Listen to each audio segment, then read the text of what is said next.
The year was 1914, and Captain Robert Bartlett stood at the bow of his ship, watching massive chunks of ice drift slowly past in the Arctic twilight.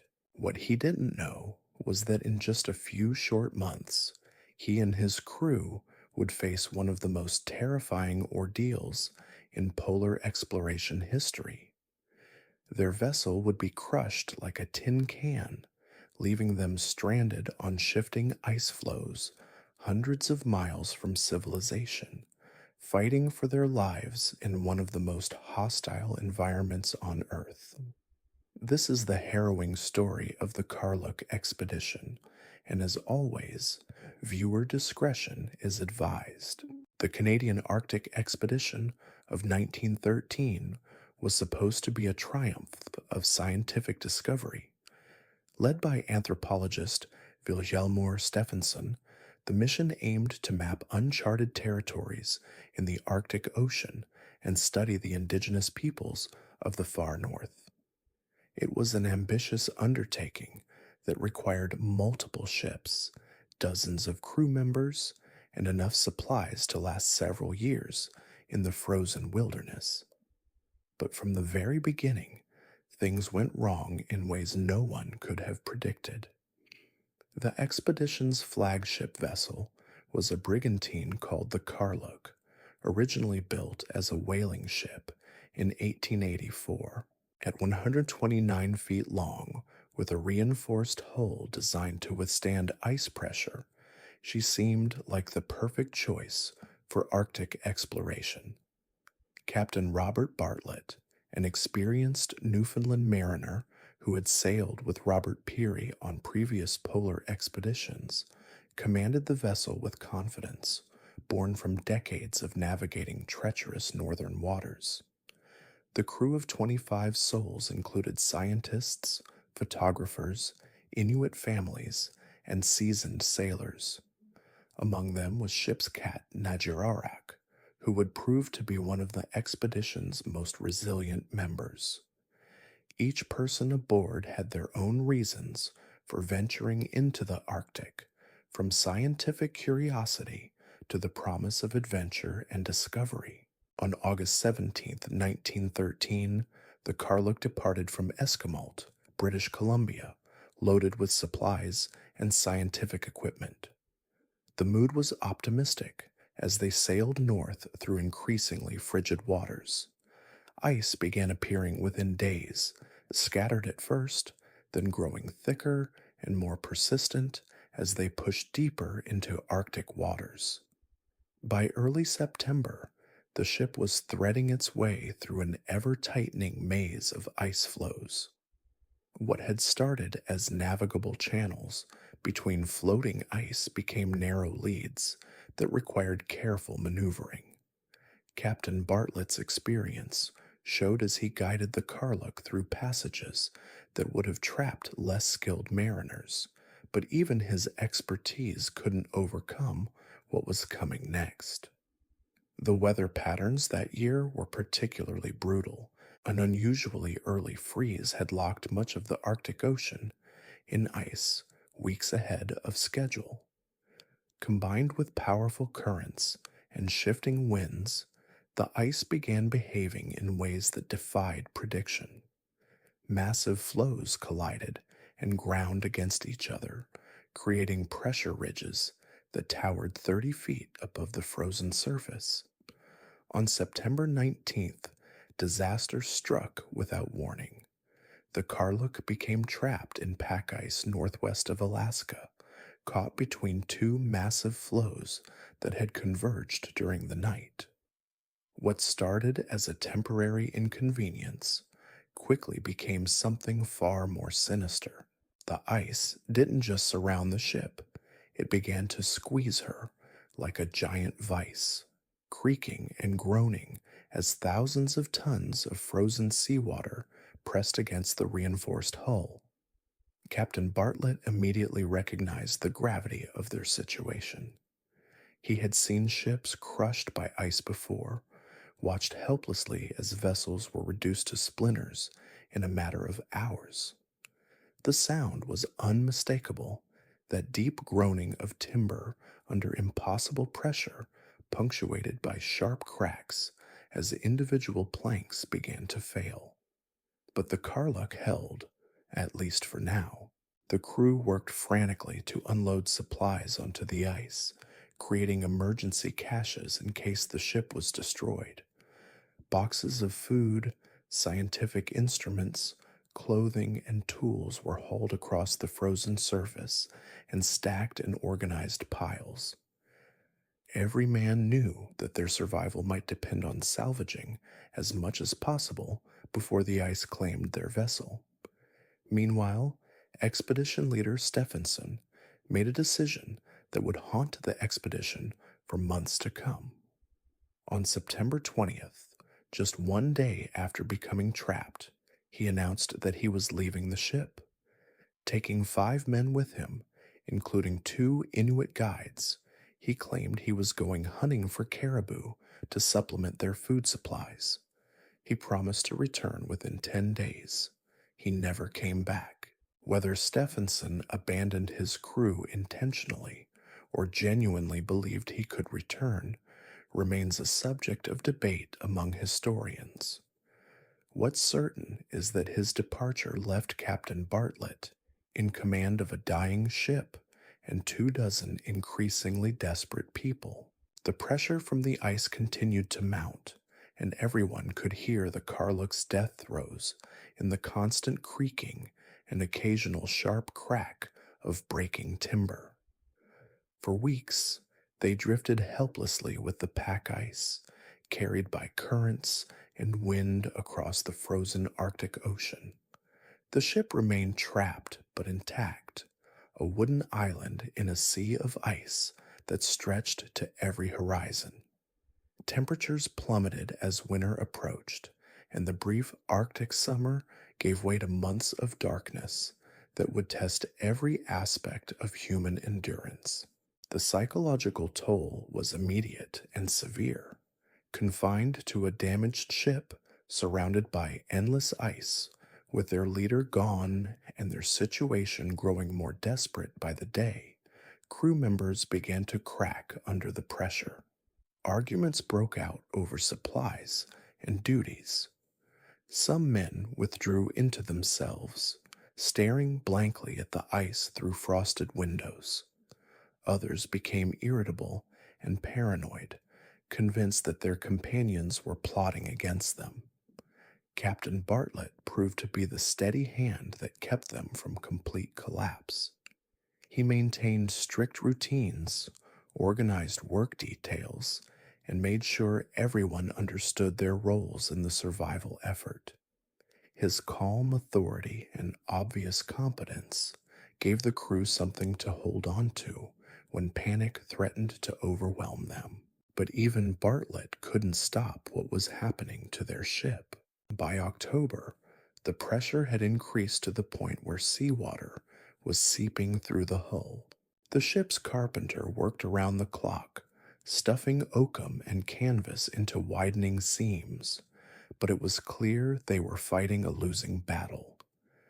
The Karluk was slowly being crushed to death, and everyone aboard knew it was only a matter of time before she went down completely. The ice itself was a terrifying sight. Massive blocks the size of houses ground against each other with tremendous force, creating ridges and valleys in the frozen landscape. The sound was constant now, a deep rumbling punctuated by explosive cracks as new pressure ridges formed. At night, the noise was amplified, echoing across the empty Arctic like the groans of some enormous dying beast. Food became a constant concern. They had supplies for the planned duration of the expedition, but being trapped meant stretching those rations indefinitely. Captain Bartlett instituted strict rationing, knowing that hunger would be their enemy long before the cold claimed them. Hunting was nearly impossible in the shifting ice, and the few seals they managed to kill provided barely enough meat to supplement their dwindling stores. The crew members each dealt with their predicament in different ways. Some threw themselves into work, maintaining the ship and organizing supplies as if staying busy could somehow change their fate. Others became withdrawn, spending hours writing in journals or staring out at the endless white expanse. A few grew increasingly religious, holding impromptu prayer services and speaking constantly of divine providence. But as November approached and the Arctic night deepened, it became clear that prayer alone wouldn't save them. The Karluk was dying, and when she finally succumbed to the ice, her crew would be left alone on the frozen ocean, hundreds of miles from the nearest land, with winter closing in like a trap they couldn't escape. The temperature readings in early November painted a grim picture. The thermometer rarely climbed above minus 30 degrees Fahrenheit, and on the worst days, it plunged to minus 50. At those temperatures, exposed skin would freeze in minutes, and breathing became a painful ordeal as the frigid air seared their lungs. The crew wrapped themselves in every piece of clothing they could find, layering wool sweaters under fur parkas, but the cold seemed to seep through everything.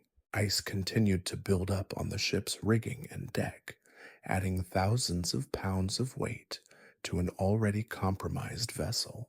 Icicles hung like daggers from every surface, some growing so large they had to be knocked down before they could fall and injure someone.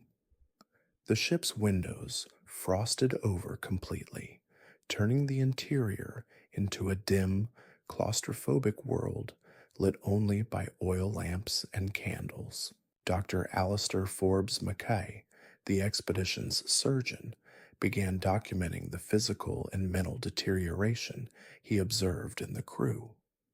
Frostbite was becoming common, starting with blackened fingertips and toes that had to be carefully tended to prevent infection.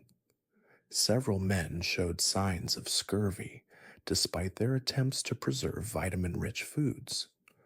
More concerning was the growing number of crew members exhibiting symptoms of what would later be called Arctic hysteria, a condition brought on by the extreme isolation, cold, and constant darkness. The ship's photographer, George Wilkins, continued taking pictures despite the brutal conditions, creating a haunting visual record of their ordeal. His images showed hollow-eyed men bundled in furs, the ship's deck buried under feet of snow and ice, and the surreal landscape of pressure ridges stretching to the horizon like a frozen mountain range. Each photograph captured not just the physical reality of their situation, but the growing desperation etched on every face. By mid November, the sounds coming from the ship's hull had changed from occasional creaks to almost constant groaning. Captain Bartlett knew from experience that this meant the end was near. The Karluk's wooden frame was finally reaching its breaking point after months of relentless pressure. He called the crew together and explained what they all already suspected but hadn't wanted to acknowledge. The ship was going to die, and when she did, they would have minutes, not hours, to save themselves. Preparations for abandoning ship became frantic but organized. Every piece of essential equipment was moved to the ice and arranged in carefully planned caches. Sleeping bags, cooking stoves, medical supplies, and weapons were distributed among the crew members. Food was divided into portable portions that could be carried by individuals or loaded onto makeshift sleds. Captain Bartlett insisted that each man carry his own survival kit, knowing that in the chaos of abandoning a sinking ship, group supplies might be lost. The Inuit families aboard proved invaluable during these preparations. Their knowledge of Arctic survival was far superior to that of the European crew members. They showed the others how to construct emergency shelters from blocks of ice and snow, how to keep fires burning in extreme wind, and which parts of seals and other Arctic animals provided the most nutrition. Without their expertise, the expedition would have been doomed from the start. On January 10th, 1914, the inevitable finally happened. The crew was awakened by a sound unlike anything they had heard before, a tremendous crack that seemed to split the world in half. The Karluk's hull had finally given way, and seawater was pouring into the hold. Captain Bartlett immediately ordered all hands to abandon ship, but even as the crew scrambled to save themselves, they knew this was only the beginning of their nightmare. The ship listed heavily to starboard as water flooded her compartments. Men slipped and fell on the ice-covered deck as they tried to lower supplies and equipment to the ice below. The ship's cat, Nijararak, was passed from hand to hand down to the ice, where she immediately disappeared into the supplies, seeking warmth and shelter. In less than 2 hours, the Karluk had slipped beneath the ice, leaving behind only a dark hole in the frozen surface and 25 souls stranded on the shifting pack ice. Standing on that ice beside their salvaged supplies, the survivors faced a reality that was almost too terrible to comprehend. They were hundreds of miles from the nearest land, with winter temperatures that could kill them in hours if they weren't properly sheltered. The ice beneath their feet was constantly moving, driven by currents and winds that could carry them even farther from safety. And they had no way to communicate with the outside world, no way to call for help. Captain Bartlett surveyed their situation with the calm professionalism that had kept them alive this long. They had enough food for perhaps 2 months if they rationed carefully. They had shelter materials and the knowledge to construct ice houses. Most importantly, they had each other and the determination to survive no matter what the Arctic threw at them. But survival would require them to make choices that would test every limit of human endurance and morality.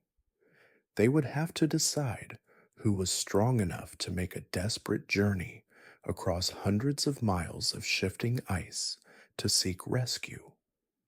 They would have to determine how to divide their meager supplies fairly, while knowing that every decision might mean the difference between life and death for someone in their group.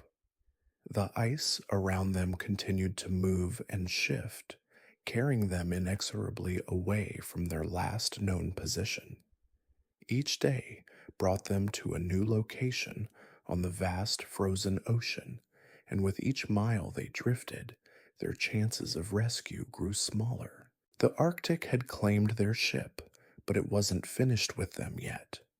The real test of their survival was just beginning, and the ice showed no mercy to those who couldn't match its relentless, grinding patience. As they made their first camp on the ice beside the dark hole where their ship had disappeared, every member of the expedition understood that they were now engaged in a battle against one of the most hostile environments on Earth. The Arctic would use cold, hunger, exhaustion, and despair as weapons against them. Their and their faith in captain-only defenses were their determination to live Bartlett's ability to lead them through the impossible journey that lay ahead. The first night on the ice was a lesson in survival that no textbook could have prepared them for. As darkness settled over their makeshift camp, the temperature plummeted to minus 40 degrees Fahrenheit.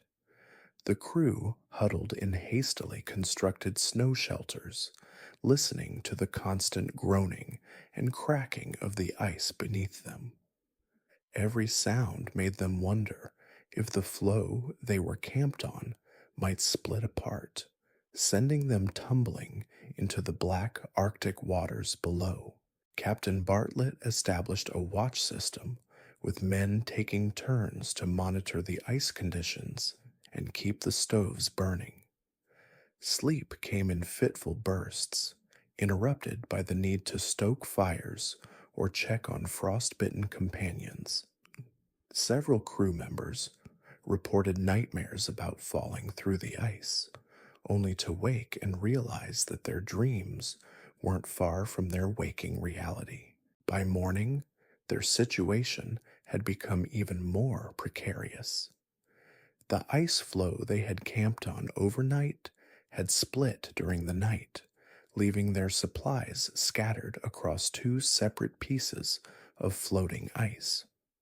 Working quickly before the gap widened further, the crew managed to reunite their materials, but the incident drove home just how unstable their frozen world really was. Dr. Mackay began treating an alarming number of frostbite cases. Toes and fingers had turned black overnight, and several men could barely walk due to frozen feet. The ship's cook, Robert Templeman, had developed severe frostbite on both hands, making it nearly impossible for him to prepare the meager rations that were keeping them alive. Each injury weakened the group's overall survival chances, as every person needed to contribute to their collective effort to stay alive. Food rationing became a daily source of tension. Captain Bartlett calculated that their supplies would last approximately 60 days if they maintained strict discipline, but hunger was already affecting morale and judgment. Arguments broke out over portion sizes, and some crew members were caught attempting to hoard extra rations. The captain dealt with these incidents firmly but fairly, understanding that desperation was driving otherwise good men to make poor decisions. The psychological effects of their predicament began manifesting in disturbing ways. Fireman John Brady started talking to himself for hours at a time, carrying on elaborate conversations with imaginary companions. Geologist George Mallock became convinced that rescue ships were constantly just beyond the horizon, spending hours scanning the empty ice with binoculars and reporting phantom vessels that no one else could see. The isolation and stress were breaking down the mental barriers that normally kept such delusions at bay. Captain Bartlett knew that sitting still and waiting for rescue was a death sentence. The ice was carrying them farther from known shipping routes with each passing day, and their supplies wouldn't last until spring. He began formulating a desperate plan that would require splitting their group and attempting one of the most dangerous journeys in Arctic exploration history. The plan was audacious in its simplicity and terrifying in its execution. Bartlett would take one companion and attempt to reach Siberia on foot, crossing hundreds of miles of shifting pack ice to reach land, then traveling overland to reach civilization and organize a rescue mission. Meanwhile, the remaining crew members would establish a semi-permanent camp and wait for help to arrive. It was a long shot at best, and everyone understood that failure would mean death for all involved. Choosing who would accompany him on this suicide mission proved to be one of the most difficult decisions of Bartlett's career.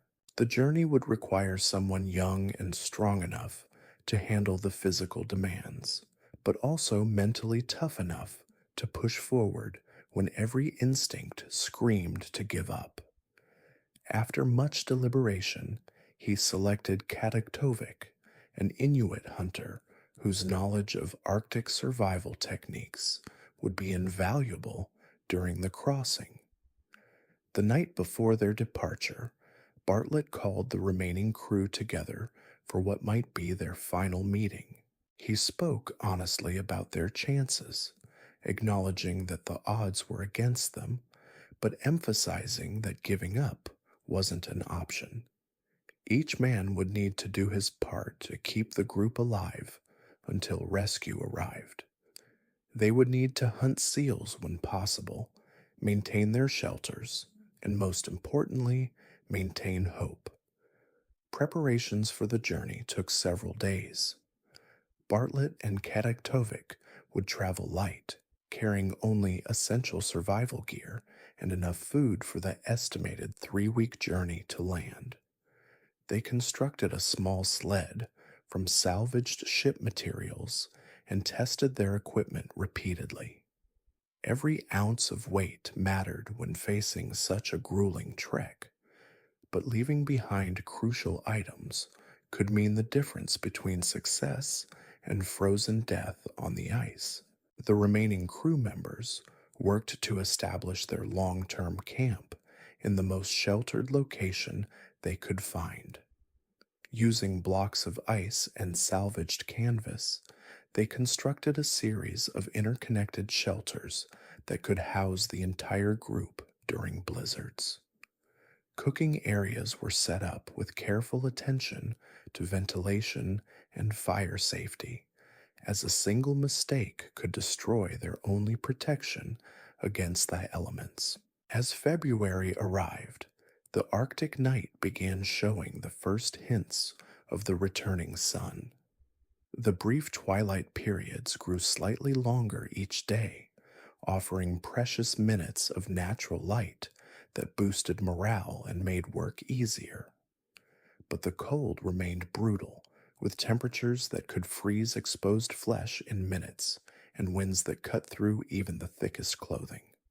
On February 5th, 1914, Captain Bartlett and Kataktovik set out across the ice toward what they hoped was the Siberian coast. The crew watched until the two figures disappeared into the white expanse, knowing they might never see their captain again. For those left behind, the waiting began, a test of endurance that would push each man to his absolute limits. The camp routine became a lifeline for the survivors. Each day began with checking the ice conditions around their shelter, followed by equipment maintenance and hunting attempts. Seals were spotted occasionally, but hunting them on shifting ice proved nearly impossible. The few successful kills provided desperately needed fresh meat and oil for their lamps, but these victories were rare enough to be celebrated like major holidays. William McKinley, the expedition's meteorologist, continued taking weather observations despite their circumstances. His meticulous records showed just how brutal their environment really was. Wind speeds regularly exceeded 50 miles per hour, and the temperature rarely climbed above -20 degrees. On the worst days, visibility dropped to zero as blowing snow created complete whiteout conditions that lasted for hours. The ice beneath their camp remained in constant motion, creating an ever changing landscape that required constant vigilance. Pressure ridges would appear overnight, forcing them to relocate equipment and sometimes entire shelters. Open leads of water would form without warning, cutting off access to hunting areas or threatening to separate the group. The crew learned to read the ice like sailors read the sea, listening for the sounds that warned of impending changes. As days turned into weeks, with no word from Captain Bartlett, doubt began creeping into even the most optimistic minds. Had he and Kadaktovik made it to land, or had they perished somewhere on the endless rescue even possible, or were ice? Was the survivors simply prolonging their inevitable death in one of Earth's most unforgiving environments? These questions haunted their dreams and dominated their conversations during the long Arctic nights. Food supplies continued to dwindle at an alarming rate. Despite careful rationing, the crew was slowly starving, their bodies consuming muscle mass to maintain basic functions. Men who had been robust and healthy just months earlier now appeared gaunt and hollow eyed, their clothing hanging loose on increasingly skeletal frames. Hunting became more desperate as their strength declined, creating a vicious cycle where they needed food to hunt but lacked the energy to hunt successfully. The ship's cat, Nijirarak, became an unlikely source of comfort for the stranded men. Despite the harsh conditions, she had adapted remarkably well to life on the ice, somehow finding small creatures to hunt and maintaining her health better than many of the humans. Her presence reminded them of life beyond their frozen prison and provided a small measure of normalcy in their extraordinary circumstances. Medical emergencies became increasingly common as their ordeal stretched into its third month. Several crew members developed severe cases of snow blindness from the constant glare off the ice. Others suffered from infected frostbite wounds that Dr. Mackay struggled to treat with their limited medical supplies. Each injury or illness weakened the group further, reducing their chances of survival and increasing the burden on those who remained healthy. The mental toll of their situation became as dangerous as the physical challenges. Some men withdrew completely, refusing to participate in camp duties or even basic self care. Others became increasingly paranoid and aggressive, seeing threats where none existed and picking fights over trivial matters. Captain Bartlett's absence left a leadership vacuum that no one seemed capable of filling completely. Hope arrived in the most unexpected form on March 7th when a crew member spotted movement on the horizon. At first dismissed as another hallucination brought on by hunger and desperation, the dark shapes gradually resolved into something that made hearts race with possibility. Dogs. And where there were dogs in the Arctic, there were usually people not far behind. The approaching figures grew larger against the white expanse, and soon the survivors could make out the distinctive outline of a dog sled team. Their rescuer was an Inuit hunter named Kuraluk, who had been searching for them for weeks after encountering Captain Bartlett during his epic journey across the ice. The captain had indeed made it to land, surviving the impossible crossing, and had immediately begun organizing rescue efforts. But Kuraluk brought sobering news, along with hope. Captain Bartlett was alive and had reached the Siberian coast after 26 days of travel across some of the most treacherous ice on Earth. However, organizing a full rescue operation would take time, and the survivors would need to be patient for several more weeks. The ice conditions made it impossible for large rescue ships to reach them, so evacuation would have to happen in small trips groups over multiple. The psychological impact of knowing rescue was coming proved almost as challenging as the despair they had endured. Some crew members became euphoric, convinced their ordeal was over, while others remained deeply skeptical that rescue would actually materialize. The emotional roller coaster of hope and doubt created new tensions within the group, as men who had endured months of hardship together suddenly found themselves arguing about evacuation priorities and survival strategies. Kuraluk's presence also revealed just how far they had drifted from their original position.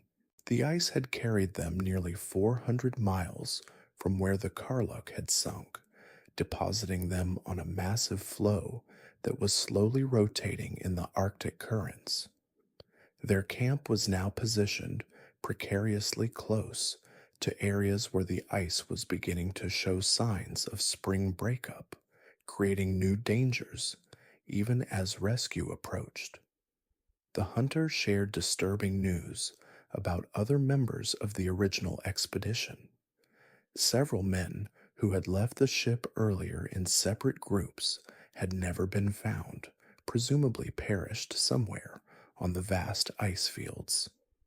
The magnitude of the disaster was becoming clear, with the Karluk expedition ranking among the most catastrophic Arctic ventures in history. Food remained critically short, despite the promise of rescue. The crew had been surviving on increasingly meager rations, supplemented by occasional seal kills, but malnutrition was taking a severe toll on everyone's health. Dr. Mackay documented cases of scurvy, severe weight loss, and what appeared to be early stages of starvation among several crew members. Some men had lost more than 50 pounds during their ordeal, their bodies consuming muscle tissue to maintain basic organ function. Kuraluk attempted to hunt seals to supplement their diet, but the ice conditions made hunting extremely dangerous. The constant movement of the floe created unpredictable leads of open water that could trap or kill an unwary hunter. Several attempts ended in near disasters, with hunters barely escaping when ice suddenly shifted or cracked beneath their feet. The weather remained brutally cold despite the approaching spring. Temperatures still regularly dropped below minus 30 degrees Fahrenheit, and fierce winds created wind chill factors that could freeze exposed skin in minutes. The crew's clothing had deteriorated significantly during their months on the ice, with boots falling apart and jackets losing their insulation. Maintaining body heat required constant vigilance and creativity in layering whatever materials they could find. Sleep became increasingly elusive as the ice beneath their camp grew more unstable. The sounds of cracking and grinding ice kept everyone on edge, knowing that their floe could split apart without warning. Several times during the night, crew members were awakened by alarming sounds that sent them scrambling from their shelters to check for immediate dangers. The constant stress of potential disaster made true rest impossible. Equipment failures compounded their difficulties as the harsh environment took its toll on their salvaged supplies. Cooking stoves broke down, requiring constant repairs with improvised parts. Sleeping bags lost their insulation as the filling compressed and moisture froze inside the fabric. Tools became brittle in the extreme cold, snapping when subjected to normal use. Each equipment failure reduced their margin for survival and increased their dependence on rescue arriving soon. The first rescue sled arrived on March 18th, capable of carrying only 4 men back to safety. The decision of who would go first created agonizing dilemmas for the survivors. The most seriously injured and ill needed immediate medical attention, but they were also the least likely to survive the dangerous journey across unstable ice. Captain Bartlett had left instructions that the sick should be evacuated first, but implementing this decision proved emotionally and practically challenging. Dr. McKay volunteered to remain with the sickest patients until the final rescue trip, despite his own declining health. His medical expertise was needed to keep the most vulnerable crew members alive, but staying meant accepting the risk that changing ice conditions might prevent future rescue attempts. The doctor's selfless decision exemplified the bonds that had formed among the survivors during their months of shared hardship. The evacuation process stretched over several weeks, with each sled trip requiring careful planning and favorable weather conditions. The route to safety led across ice that was becoming increasingly unstable as spring temperatures began affecting the pack. Rescue sleds sometimes had to take enormous detours to avoid areas where the ice was too thin or broken to support their weight. Communication between the rescue base and the stranded crew remained sporadic and unreliable.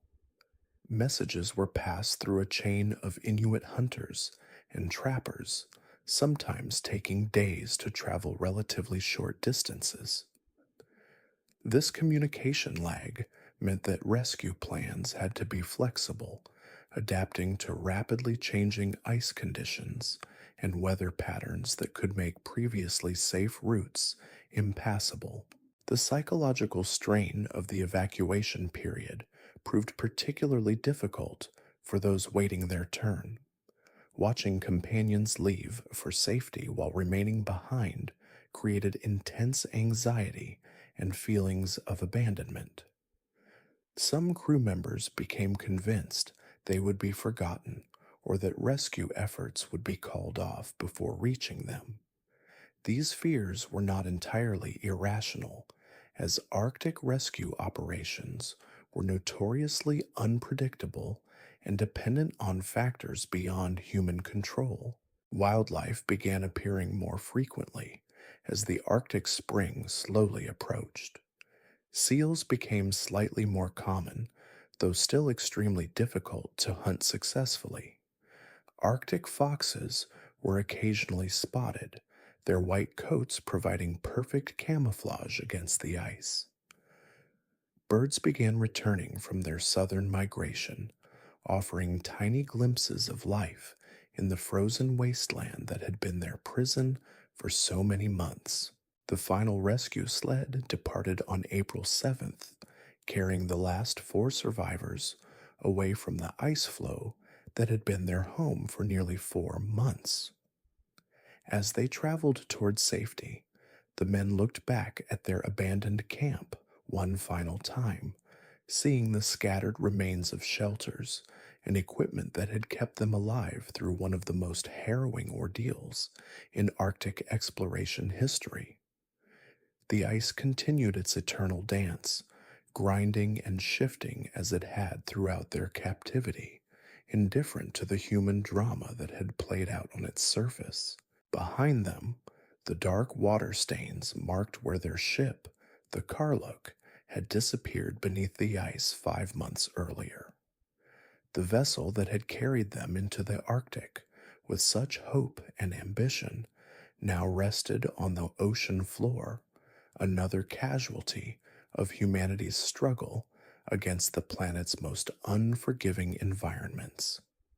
But unlike their ship, they had survived, carrying with them a story of endurance that would be remembered long after the ice had claimed their makeshift camp. The story of the Karluk expedition stands as one of the most remarkable tales of survival against impossible odds in the annals of Arctic exploration. What began as a routine scientific mission transformed into a nightmare that tested every limit of human endurance and revealed both the fragility and resilience of the human spirit when faced with nature's most brutal forces. Of the 25 souls who found themselves stranded on the shifting pack ice after their ship was crushed, 14 would eventually make it home alive. The others perished in various ways during those harrowing months, claimed by the cold, starvation, accidents, or the psychological toll of their ordeal. Captain Robert Bartlett's heroic journey across hundreds of miles of unstable ice to organize rescue efforts saved the lives of his remaining crew members and earned him recognition as one of the greatest leaders in polar exploration history. The Karluk disaster serves as a sobering reminder that despite all our technological advances and careful planning, the Arctic remains one of Earth's most unforgiving environments. It is a place where a single wrong decision, a change in weather, or a shift in the ice can mean the difference between life and death. The men who survived carried the scars of their experience for the rest of their lives, but they also carried something else, proof that ordinary people can accomplish extraordinary things when pushed to their absolute limits. Their story continues to inspire and humble us more than a century later, a testament to the power of human determination when faced with the impossible. The ice showed no mercy, but somehow, against all odds, some of them found a way to show that the human spirit could be even more relentless.